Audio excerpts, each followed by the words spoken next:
Nitro Clown Motorsports in the house. So, Dave Gallegos, welcome. Good to have you on the show. And go ahead and take the platform and introduce the man sitting next to you. Yeah, that's my son Joe. Uh, Great crew member and best friend and partner in this deal. I'd like to start out by telling Gerald Kramer, thank you for hosting us. We're here at Eddyville now, getting ready, and he was generous to let us come in his office and do this live show with Chaos Live. So we're glad to be here. Well, you guys have been part of Chaos since the beginning, and I very well remember there at North Star Dragway coming over, and in fact, you were one of the first interviews that was ever done on Funny Car Chaos. So this is kind of a repeat, but it's been quite a few years, and you've got quite a story because this is not your first rodeo by any stretch of the imagination. Dave, you were you started in the 80s, and right up through 2010, you raced locally, but you also chased the national scene, particularly in IHRA Top Fuel. Tell our fans about that. Yeah, that's I was just like a lot of people. I started out bracket racing. Was a terrible bracket racer. I would either break out first round, buy back, and break out again because I was always fooling with the car, trying to make it go faster. I never could get it in my head that I had to run a number. I was always trying to run a better number. And so lo and behold, I went to buy a trailer for work trailer, and I went to Topeka, which is about 40 minutes from my house, and I met a gentleman who was selling a trailer that worked on a Top Fuel team. And just through some chatter and some chit chat, we started talking, and we had a lot in common. And he was worked for Alan Hartley and Joe Hartley Top Fuel out of Omaha, and he asked me if I wanted to come along, and I told him I was interested, because it was a childhood dream to be around nitro cars and Top Fuel and big show stuff. And so I went and did that for about I believe it was about 3 seasons. Kind of slowed down with that team, and then I got invited to go to Galveston, Texas, and I got met up with Mitch King, and Alan was paying us pretty good. We were all getting paid, by the way, and it was a dream come true to do that. But Mitch offered me a position to be one of his head guys and offered me a shot at driving a Top Fuel car, and so I went and paid the dues and worked the team, and he put me in the seat of his bone bucket. At that time, it was one of the baddest fuel altereds on the planet, and it had a lot of respect around the area and in the nation. And so I got in it, made some runs in it, had a good time with that, and then I graduated into one of his Top Fuel cars, and I got about five runs later, I got my license, Milan, Michigan, I believe it was, and the rest is history.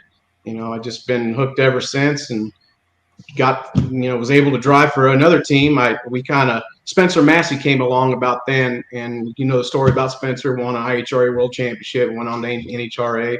But I went on to another team, which is Bob Leverage Top Fuel, and got to help them get started in IHRA Top Fuel, and was their driver for a season. And that kind of another driver came along with some money, and so I was out of the seat. That's kind of how it works in the big leagues. You have money or you don't, and I didn't have money, so I moved on. But lo and behold, Chris Graves called me, and this seems to be a recurring theme. But he called me and says, "Hey, I know where there's a Nitro Funny car at, and these guys want to sell it." He says, "Here's their number. It's Sioux City, Iowa. Go on up, take a look at it, see what you think." And I was like, I don't know that I have that kind of money to buy my own Nitro Big Show Funny car. But he said, just go check it out.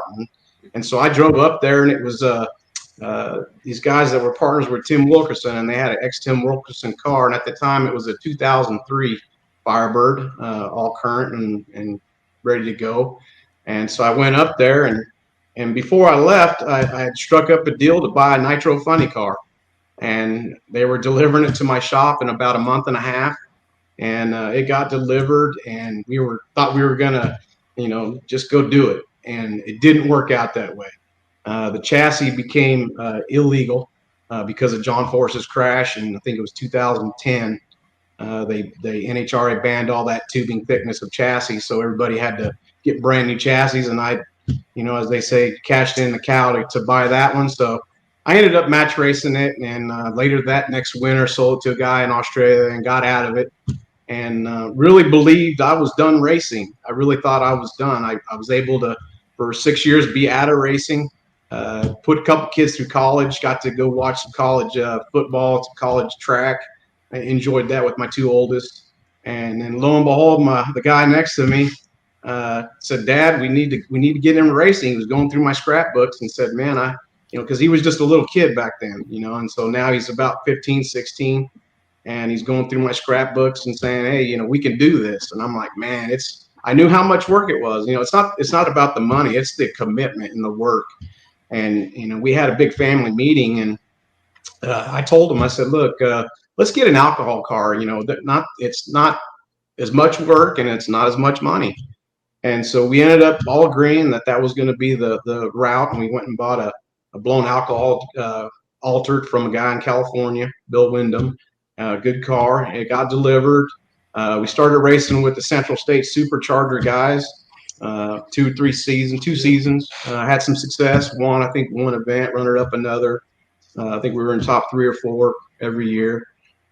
Just had a great family effort, But lo and behold, every time, a Nitro car would show up, and there was a guy named Lurch Wilkins had this psychotherapy. Yep. It's a bad man jam. It's run 370s and 80s, but he'd fired up, and we were all over there just drooling, and just it gets in your blood, and that's just where you're at, and so we, I think I met up with Chris at a national event, and once again, he said, "Man," he goes, "I'm starting this thing called Funny Car Chaos. You need to get a funny car." I'm like, "Man, the last time I bought a funny car, it didn't work out." And so he said, "No, this is happening." And so that was I think it was about 5 months. And we had actually come to Eddyville to the World Fuel Alter Nationals, and I was trying to strike a deal to buy the crop duster from Frank Osley. And that deal kind of fell through. And so we went back home thinking it just wasn't going to happen. And lo and behold, another friend said, "Hey, my friend here in California's got a car. He's willing to make a deal." And so I scrounged up what I could and had some horse trading stuff to give the guy. And they came from California and brought that car to that first event. And we just right out of the box, I think we went some 20s in qualifying. I think we went a 404, 406 to be number 4 or 5. And I lost first round. The car got a little loose, and I lost to Mike Morrell. But we were hooked. The family effort that the show provides with the teams and the camaraderie and people helping each other. It's just what we want to be a part of. And and here we are today, 5 years later, still enjoying it, still attending. And now we have the Nitro Chaos that we have a choice to play with whatever we want. And over the last 2 or 3 years, we've made it so where we can. Joe's got a front engine top fuel car that he's been putting together himself, and it's close. I mean, he doesn't want any dad's help, doesn't want any dad's money, doesn't want any dad's parts, but he's doing it himself, and I'm proud of him. And that's going to be, maybe later this season, we'll get it out and do some testing, but it's exciting. We're happy to be a part of it. Well, that's unique to hear a son doesn't want daddy's money. Congratulations, Joe. And Joe, you've got your own story. You're a young man, but first of all, thanks for getting your dad back in it, because we're all enjoying the family Gallegos being back in Funny Car Chaos and back in Nitro racing. So thanks for that. But you've paid some dues yourself. Yeah, I just got to be around a bunch of really cool people and got to learn a lot, just keeping my mouth shut, my ears open. A lot of cool people telling me shit that, not the average everybody gets to hear. So all the right place, right time, lucky, I guess. Well, luck is when opportunity and preparedness meet. So you've certainly got some good things going on. Now, Dave, you took a break. You talked about getting the funny car and it didn't work out, but there's more to that story, right? You had your oldest were growing up, and and there were sports to chase, and there was college education. There were other things. So that was one of those. You set out for a purpose right there. Absolutely. At first it wasn't, because I had the car and it spent a lot of money. Are we frozen? You see us okay? Yeah, no, y'all are good. Y'all are good. Yeah. So I mean, we had the car and we had plans, and I got a letter from NHRA saying that car will never certify in the United States. And so I kind of panicked. I put it up for sale, and about a week later, it was going off to Australia. But then, like I said, it just worked out to the point that my kids both got scholarships, and my oldest son actually even went on to play some arena football. And we traveled all over as a family. And I'd have never, if that thing would have been sitting in my garage, I would have never put, the time in to where it really mattered. And I got to enjoy some things. My oldest son, when he had one game, he was player of the week. He had 2 interceptions, ran them back for touchdowns. And it was amazing. I mean, and then my daughter, the same thing. She was really talented in track, and she's part of our team today. She's our backup girl. And you can tell her, man, she runs up and down that backup deal like with ease. And so I had to grow into that family man status. In my earlier years, I wasn't very focused on that. But as I've gotten older, I know that that's what's important. I've got grandkids now that come to these chaoses. My kids, I have my oldest son and grandson. They live in Lubbock, Texas, and they're going to races that we're not even going. They're showing up in Odessa the last race. They were in Amarillo. They're hanging out with guys like Mike Buchanan, the Hombre. My grandson, he's got some handful of Matchbox cars that I've given him, and one of them's the old Snake Hot Wheels, the white Army car, and then there's a yellow one, and then there's a blue one. The blue one's Papa's Nitro Clown, and he says it's fast. All right, and he races them on this windowsill, and believe it or not, the yellow car is the Hombre, and he's bilingual, so he speaks in Spanish. And he says that's the one that wins all the time. He thinks Mike Buchanan is John Force. It goes Mike Buchanan, it's the Snake, and then Grandpa Gallegos in that order. That's how this funny car chaos family grabs you. They treat my kids even like family when I'm not even there. It's such a great experience. That is really fun to hear. Now you had this experience with Mitch King years ago, and I know that was always all business, and y'all would never let your hair down or anything like that. But Chapter 2 comes along at State Capitol Raceway, and there's a couple of top fuel dragsters sitting there with a Nitro Clown driving one of them. That had to be, I guarantee you, it was a thrill for everybody at State Capitol Raceway that was not in the car. But I bet it was pretty much fun for the guy behind the butterfly. Oh, absolutely. We got a theme going this year. It's called Living the Dream. And I never thought in a million years that I'd be back in the top fuel cars that I drove, 15 years ago. And this winter, Mitch gave me a call and he said, actually, as a matter of fact, there's another example. He showed up to hang out with us and Scott Palmer last year at this race, and he left here so fired up. He had been out of racing, sold all his stuff for like 5 or 6 years, and he was so fired up and excited that he left from here, drove right to the guy's house from here back to Galvin or back to LaGrange, Texas, and went to the guy's house and bought all his stuff back.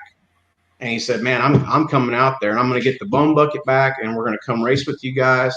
He was fired up. And so, like I say, this winter he called and he said, let's put together a deal. Let's get something going. He goes, I'm going to try to get some licensing runs for some other people. He bought a second car with a bigger cage, which is the one I drove. The deal fell through with that particular person. And he said, hey, I want you in the seat, and that's a tip to me and him and putting that together and man, going to Baton Rouge. I tell you, I really had planned on trying to race my car. And I'm glad it didn't happen because I was able to absorb that and share that experience with my family and really, put a full effort into that. And I think we gave the crowd everything that they wanted. I tip my hat to Donnie Bender, and you guys well know who he is. He's tuned Dom per Dome championships and Bernstein. And and now he's working with Mitch. But the cars there were having a hard time getting down the track. And I really didn't have a lot of confidence thinking them cars were going to go. And man, when it left, it stuck, and I'm like, it's on. Especially the first night, it was kind of dark, so it was kind of like, not knowing what to expect. I don't want it to blow up. I don't want to smoke the tires. I'm a little nervous because this isn't my stuff, But they stuck. And then the second night, he said, man, you can drive a car, and that really gave me a boot of confidence to say, hey, he says, I want you to take it to the finish line. If it feels good and it's laying you in the seat, just drive it. And Mitch gave me the nod, say, hey, I'm gonna do the same. And we did. And long story short, we're kind of now working on some deals for the Stampede of Speed and the World Finals there in October.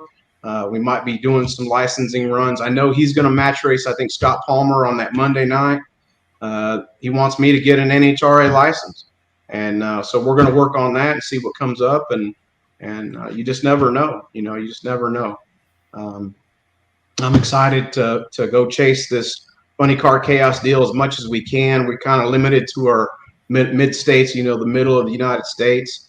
Our plans are to go to Cordova after this if everything goes good. We're going to go to Mocan for the next Chaos. We're going to go to Kearney. I've got a great sponsor up there, and he, we're going to go try to put on a good show for him there. So we try to do as much as we can, and I wish we could do it all. Just life is, got to take and do what's important, which is there's a lot of family stuff we do too. Plus work. Someone got to lay all the brick. Yeah. Yeah, somebody's got to lay that brick, because laying that brick is probably what makes the rest of this world go round. Yeah. Exactly. There's a great lesson there for a lot of people, in that having your own business and having something that will pay you even if you're not there every single day, because you have people that you can count on, helps to make the dream work. You talk about living the dream. You've built the dream. You've built the machine that will allow you to chase this. What a fascinating point of view, and a great story about hanging out at Nitro Chaos and Funny Car Chaos, and the camaraderie, the friendships, and people showing up and going, man. And we hear this a lot, actually. This is a blast, and they want to come back. And so, thank y'all for what you've done in inviting people to become a part of it. And then as they experience it, to want to become an even bigger part of it, because, we all see that, but when we see it from other people too, it really confirms that there's a little special brand of magic going on here. And we're so excited that you guys have been a part of it for so long. Absolutely. Like I said, we last 5 years, we got to know Fred Farndon before he passed away, got to be real good friends with him. We lent him parts to get to a final. And you would think that in all his career, he'd have been in some finals. That was the first final round he had ever been in his whole career. And he was just as nervous as I've ever been. And you would have think, he had just been a pro, but he was excited, man. And he was nervous, and he wanted to put on a good show. And he ended up running up, but still we helped him there. We pull into these races, and I'm parked across the street from the Blue Max, and I'm just as giddy as a 12-year-old kid. I mean, I'm like, man, that's the Blue Max, and we're in the staging lanes, and there's Del Worsham, a couple pairs over from us, and those big names and those historical guys. We've had Brent Fanning come along and help us get our tune-up straight, and give us some great advice, and show us how to race a car, and have a budget and those kind of things. And Dale Pooley, I've had dinner with him, the War Eagle. I could go on just these names, and those names are big, but it's the little names like Jeff Cameron, great people, great family. He puts on that great big party every Thursday, gets a band out there, food. You just got great people, and it's something that if it's magic in a bottle, Chris has got it, and I hope he hangs on to it. I hope he keeps this small town vibe, which you talked about, the small town, vibe, because that's what this has. It's a great venue for us to come out and play. We can announce a little news. There's probably some rumors. We do have a car being put together. It's a 2020 Hellcat body and chassis from Tony Stewart Racing. We purchased the parts. It's being assembled at a shop in Brownsburg, and it's precision built race cars. Joe Fitzpatrick and Dan Murphy. They've been putting chassis together in some of the other shops, pro shops there, but now they have their own business. So we're giving them the opportunity to help us out, and they're doing a great job. We got Alex Conway at TSR is helping us with rounding up all the parts that we need. We're gonna put together a big show car, and we're gonna come with Funny Car Chaos in mind. If I can get a sponsor to race next year, the big show ain't going to see us. It's going to be Funny Car Chaos.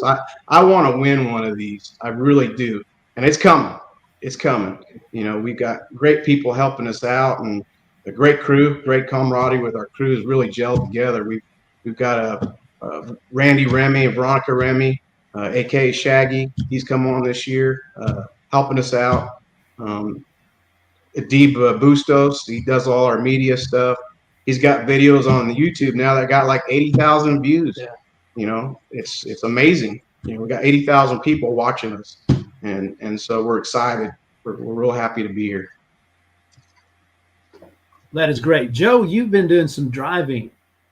You turn a lot of wrenches, but you've done some driving too. We got to see you at Kearney do a little driving. We're going to see some more Joe behind the wheel. Maybe later at the end of this year, we'll see though.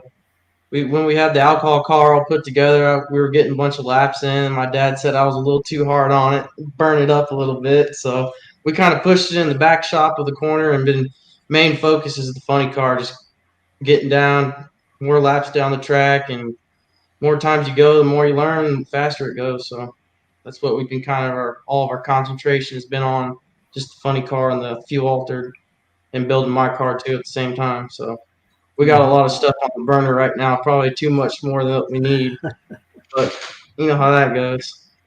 Absolutely. Well, I love your vision. You guys both have got a great vision for what you want to do. You know, like you said, living the dream. I used to write a column in the Texas Raceway News. That's what I called it, was living a dream. And because I feel the same way, and I still do. Getting to hang out with you guys and the Puldees and the Worships and all those guys that you mentioned. I mean, and all of the Mike Buchanans and the Ray Stringers and the Nick Polisons and all of those guys and gals that are such an integral part of what we've got going on here. It is a thrill to look forward to, and then to get to the racetrack and experience it. And Lee, you ever heard anything like this?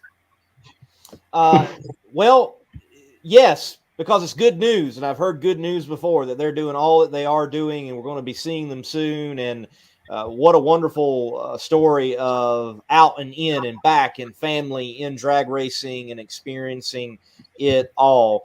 Before we let you all go, the boss man sent me a photo, and I want to try to figure out what timeline in your story this photo is. Which car is this? Yeah, so that's the Tim Wilkerson LRS car that we bought up at Sioux City that Chris kind of pointed me into that direction. And we took it down to Denton. That picture's Denton. We got booked in to match race it a few times. And man, I tell Chris now that was a 310 mile an hour car, you know, in 2009. And I wished I had that today, because I know every inch of that car, because we just went through every inch of that car like 50 times. And it was a great experience, and I was able to let it go. And like I said, I got rewarded for it, because I got to see and do some things that I probably wouldn't have got to do if that would have stuck around in my garage. So. Very cool. Very cool. Well, this is last year, I believe, actually Q1 of Nitro Chaos at Eddyville, your Nitro Clown machine in altered trim. And then here it is in funny car trim, good looking Camaro bodied funny car. Last question I've got for you two is, what's the challenges from going from altered trim to funny car trim? Well, the weight's a little different, so you got to put a little more weight on the front end, and then the clutch is a little different too as well.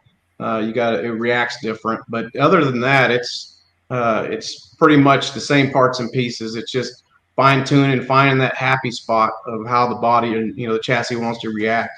And Eddyville here has a great facility, a great track that it offers at the hit all the way down through the shutdown area, just a prime real estate, as they say. It's people here are great, and the facility is safe. Scott Paulman proved that. He went 265 right in front of me. We were number 2 last year, and I watched the number come up, and I knew he was on a good lick. And we ran ours. We were number 2 qualifier, and we were happy with that because we'd been kind of previous year struggling, but we've kind of found our way and found what we want to do and how we want to do it, and it's reacting. And so I hope we can just plug that in, the similar conditions. So I think I'll plug in the information we did last time and go up there and see what happens. So we're excited. We're glad we're here. Was that a career best on that car at Nitro Chaos last year? Because it was awesome. Yeah, absolutely was. That was our best lick ever. So we've been, it seemed like up until that point we had run some 80s. I think it was in Wichita. We ran at 89 there first. We'd been running good numbers early on, but things kept breaking. So we'd have like a 410 or 420 and then we'd have to struggle while everybody else is still qualifying, trying to put the parts or find the parts to put it back together to get up for round 1. So we'd always get bumped down to where we were just in maybe number 1 or 2 in the B field and go up there first round and either smoke the tires, or last year was my driving. I was either a day late or a day early. And so I couldn't put it together because I was focused on so many other things. But like I say, at the end of the last year, middle to the end, and then this year, my reaction times are good. Dallas was kind of upsetting because the Q1 we had a little mishap with the light not getting turned on. We were the first pair out, so we had to push back, refuel up, cool down, and then we went out there and it broke the track was so killer that it sheared the rear output shaft completely in half. So luckily we had a spare tranny, put that in, was missing the part, somebody lent us. We got up there for Q2, and then that Q2, our numbers were just as good as Levi Keenan's, all the way to 330, and he went a 37 or 387, and it broke the mag drive and backfired. And then we found out the next morning that we had hurt the crank a little bit because of the heat we had put in at first round. So we opted not to go up there with the wounded crank, and we sent it off and was hopefully to get it back. We've got it back now, so we're ready. But everything else checks out. We're, like I said, we should be right where we left off with them 380s and 70s, hopefully. Well, that should put you in good shape as one of the favorites for this weekend. Yeah, no doubt. There's some big hitters that can lay down some big numbers, but you have to come here and you have to do it. It's like anything else. You can race them on paper, but man, once you travel the highways and get it here, weird things happen. I've seen it firsthand. So we just count our blessings to be here. We're amongst friends, and we're gonna have a good time no matter what. Yeah. Wow. Well, what a great time chatting with you two gentlemen. Thank you for spending some time with us and putting that Nitro Clown story out there for everybody else to get some insights into what makes your world go round. And we thank you for all you do that helps make our world go round. What a great time, Lee. Definitely great time. Guys, make sure you follow the team at Nitro Clown Motorsports. They're putting out some good content, and you've got one heck of a cool gang over there. Make sure you are following them. Guys, thank you for your time. Thank you. Thank you. Big fans, guys, both of you. Thanks. Keep up the good work.